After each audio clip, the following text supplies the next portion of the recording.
Hey guys, welcome back to my channel.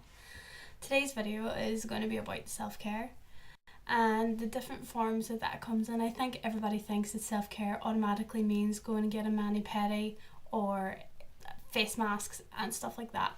To me it doesn't. Yes, I love face masks. I have so many of the little tubs and the hydrating ones, and like I love them, and I love a good bubble bath as well, even though I don't have one at the minute. I only have a shower. But to me, self-care is so individual. It's not this thing that everybody does the same, and so when people put out self-care ideas, I think everybody having their own ideas is good, but them all being the same, not so much. So I'm going to give you a little bit of self-care that you can do, because me, I have so many different types of self-care depending on what I'm going through at that time. I have standard self-care, I have here we go again. I can't get through a video without stumbling over my words. I have self-care in pain flare. I have self-care in depressive episodes, anxious episodes, and so I want to share what I do in those different phases, self-care wise, with you. So if you like the video, you know what to do. Subscribe, like and comment. As you always know, I love suggestions. Now, I've seen so many of these videos about self-care ideas, and to me they all look the same. They're all very, very similar, and I think it's because there is a standard, like a standardized self-care, and like I do conform to that as well. I have standard self-care when I'm feeling fine. Like today, you know, I could do a face mask, I could have a bubble bath, and I love both of those. But that is for today. That's for me feeling okay. However, on a day that I will be in severe pain, that I'm in a depressive episode, where I'm having an anxiety episode, all those, my self-care will be completely neglected. So I will go from, you know, all doing all those lovely wee things that to me are kind of treats, because in the difference between me in a pain flare and me on a day where it's not so bad, there's a severe neglect in my self-care. And so what I try to do now is put little bits of self-care, bit by bit, really small ones, even very simple, that you may not even consider self-care because you do them automatically, but for me, because I struggle so much with all my brain fog moment, all my just my daily activities, self-care is very hard for me to do in those. So what I'm going to do today is share my standard self-care with you guys, the things that I like to do for fun that make me feel good, and so like to me they're taking care of myself, and then also the self-care that I do through pain flares, through anxiety, depression, all those kind of things, because I think they're really important and I haven't seen a lot of those about. So the first thing is my standard self-care. As you guys know, I love a good face mask from my Instagram. I don't know how many like stories I have of like masks on my face. But not just that, you know, I love makeup as well. Like today I haven't worn makeup all week because I haven't really been able, and also I've been doing a lot of work online and with the new article for the Mighty and stuff like that. So I haven't really had a chance to put makeup on. I haven't bothered, and today it was relaxing and therapeutic, and I just felt great, and then after having it on I felt great as well. So to me that's a form of self-care. It's not a necessary thing for me. I love makeup, I love playing with it. To me it's kind of artistic. Yeah, to me it's a form of self-care. I have a number of things that I do besides makeup. If I can manage it, I love to get to the beach. I love to walk the dogs to either the beach or the park or somewhere in nature, because even if I am feeling good, that makes me feel even better, being outside. Studying for the masters that I'm going to begin in October, that sense of accomplishment that I get after studying is to me a form of self-care. Like I feel like, good on you, you did that.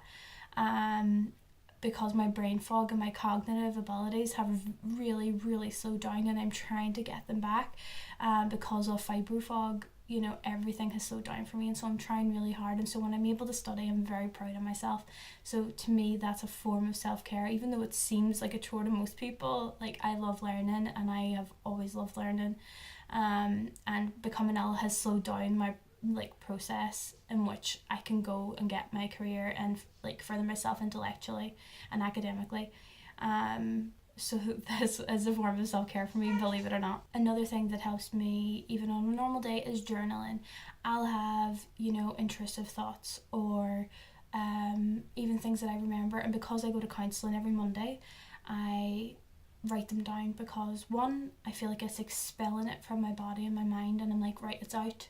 And also I will remember, because with my brain fog I will not remember to tell my therapist on Monday. Like I never remember anything. She asked me how I did, I'm like, fine. But I don't know what's bothered me throughout the week. So that's another thing that I've started doing, and for me it really helps my brain not end up getting clogged up with all these intrusive thoughts and stuff like that.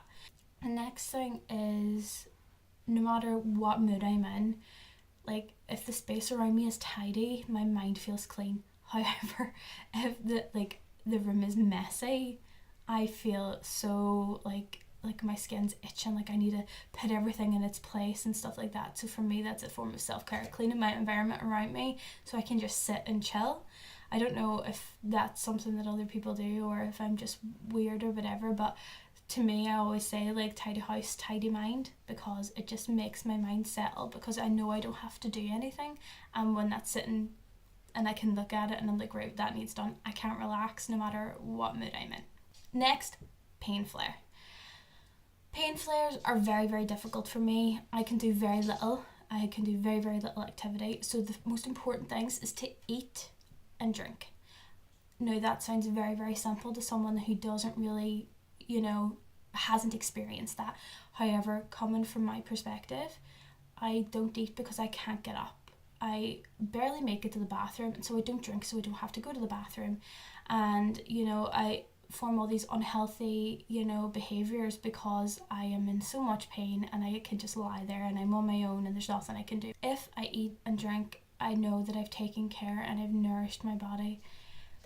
What I try to do, if I feel a flare coming on, and sometimes I don't, sometimes it just hits and I have no warning whatsoever coming up to a pain flare, if I feel it starting, I will try to prepare a healthy meal or a few healthy meals and freeze them or put them in the fridge so I have them for when I here we go with brain fog, so I have them when I need them. And eating isn't the problem. It's not that I don't feel like eating, it's that I don't have the energy or the pain threshold to stand and cook.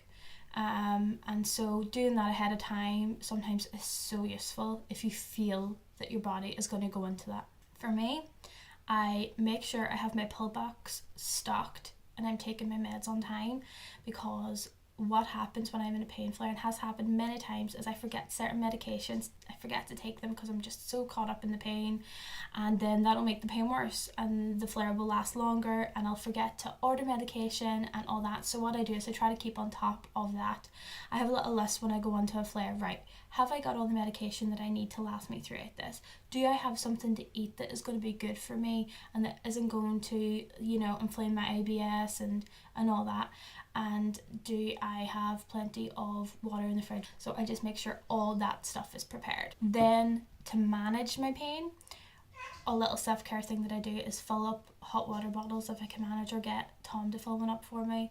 My little beanie thing that I put in the microwave, and also I have an electric blanket, which is a blessing from the fucking gods. Like, I can't tell you how good it is for my pain. I would be lost without it. So what I do is the sorest parts on my body, I put the blanket, stuff it into, because I get it in my pelvis, stuff it into my pelvis, put it around my knees, bottom of my back. I sit on the blanket to get it on the bottom of my back, whatever. Putting heat on those areas is the best thing for me. So that's like a self-care thing. I make sure I have all my little things around me to comfort me and to ease the pain while I'm going through it, because it makes it so much easier for me when I've got heat on that pain, because it's like a nice sensation distracting from the bad sensation of pain. Often when I'm in a pain flare, I can't get out of the house, and so what I do is I watch travel shows like Anthony Bourdain.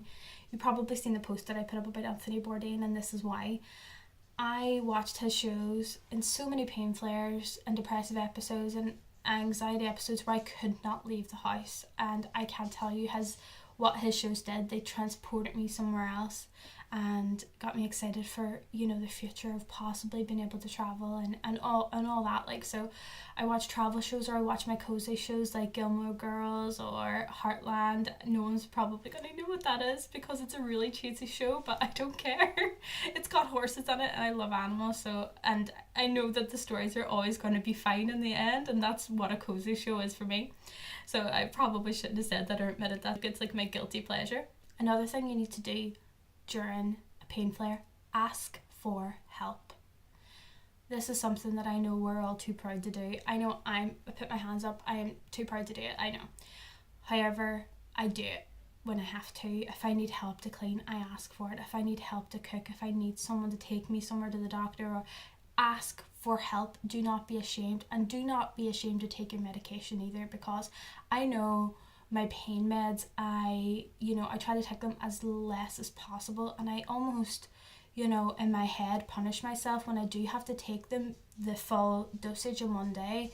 And I don't do that in a pain flare because I'm like, this is not your fault, you don't want to be like this. So you take your pain meds and you hope that this passes, and you do not worry about what anyone thinks about pain meds, because to me, you take what you need to get you through, as long as everything is prescribed and everything is like, it's everything. There's nothing wrong with medication, and there's such a stigma attached to it that really shouldn't even enter into your head in a pain flare, because you should be just taking care of yourself.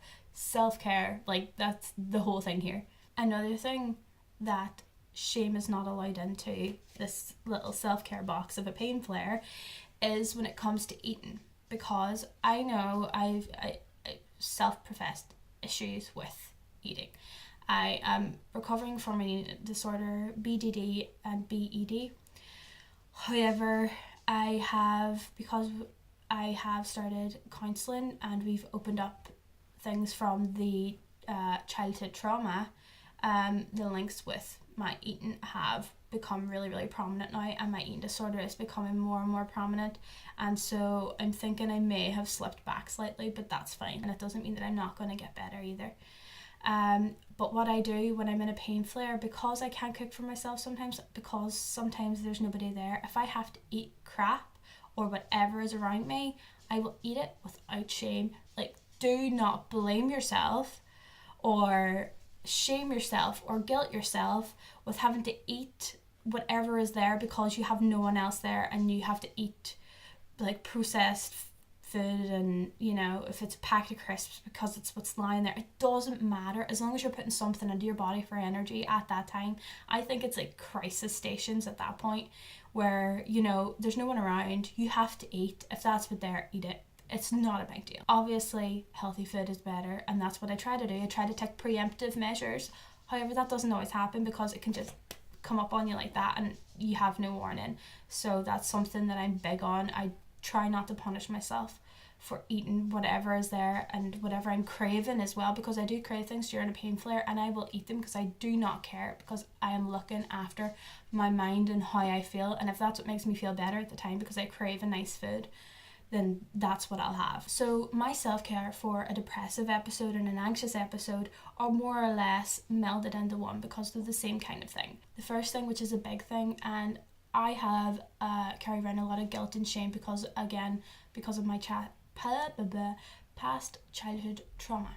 Now, the thing with that is that kind of leaks into my life now, and that's why I am in counselling, to try to work through that and try to get that out of my head, get my head nice and sorted.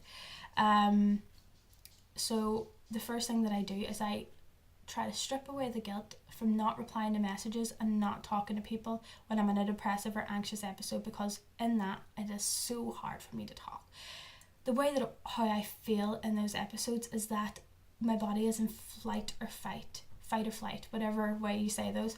Fight is having to talk to someone. If I'm having to speak to someone, I'm fighting through the feeling in my body to flee, and the flight is like me away and me actually, taking care of myself. The feeling is horrible, and I a lot of the time need to just kind of take a step back from my page or my family or whoever, just like all the people that aren't my immediate family that I'm okay around while I'm like this. As you probably know from reading my posts, I had a really, really bad anxiety episode at Christmas that lasted for a week, and it was one of the toughest weeks that I've been through.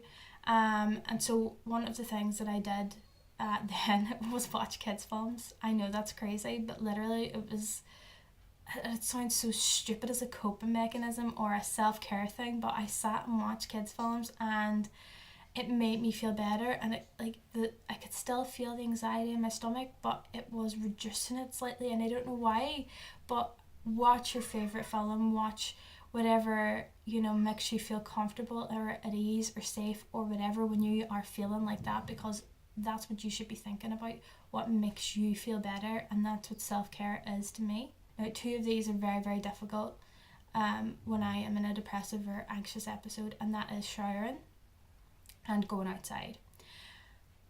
Getting a shower, I cannot motivate myself when I'm in a depressive or anxious episode. If it lasts for a week, then I probably haven't showered in a week. But what I do is, if I can muster the strength, I force myself to do it. Because if I force myself to do it, I feel better after. And I don't know what it is, but it always does make me feel a wee bit better and lifts that anxiety a wee bit, or the depression. Depending on which I'm going through at the time, it does help.